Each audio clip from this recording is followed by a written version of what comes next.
My presentation will be focusing on the issues that involve women in the STEM fields, specifically mathematics.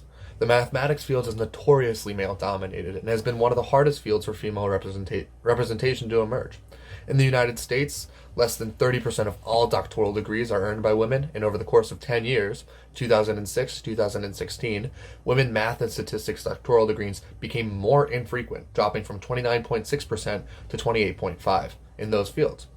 As a mathematics major myself, the lack of women in my major classes is definitely noticeable and accurately upholds these statistics.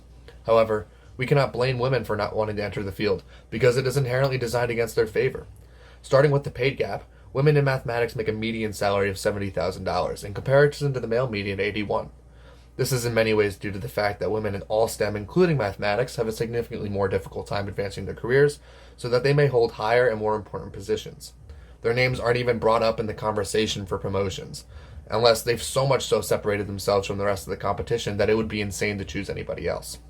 Another incredibly revealing statistic shows that over half of women scientists leave their jobs after having their first child. This is due to poor parental support and benefits, as well as poor work-life conditions that make the decision to work elsewhere extremely easy.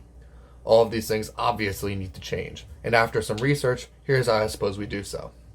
On an individual level, we should encourage young women to be more competitive in the workforce. This trait is seemingly more present in men, not because of our nature, but more so because society deems it a positive, successful trait for men to have, and a selfish, negative trait for women. On a more systemic level, female representation needs to become more significantly common in our classrooms and our media. Young women need to see themselves in those positions so that they might consider it a reachable goal for them as well. We also need to educate the people in higher positions and train them to allow a more equitable playing field. This will allow women to obtain higher ranking positions that give them more power and more financial success as well as narrowing the pay gap. Women are smart, and right now the cost-benefit ratio for entering STEM fields is not an enticing offer.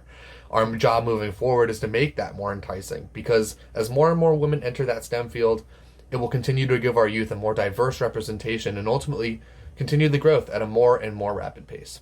Thank you.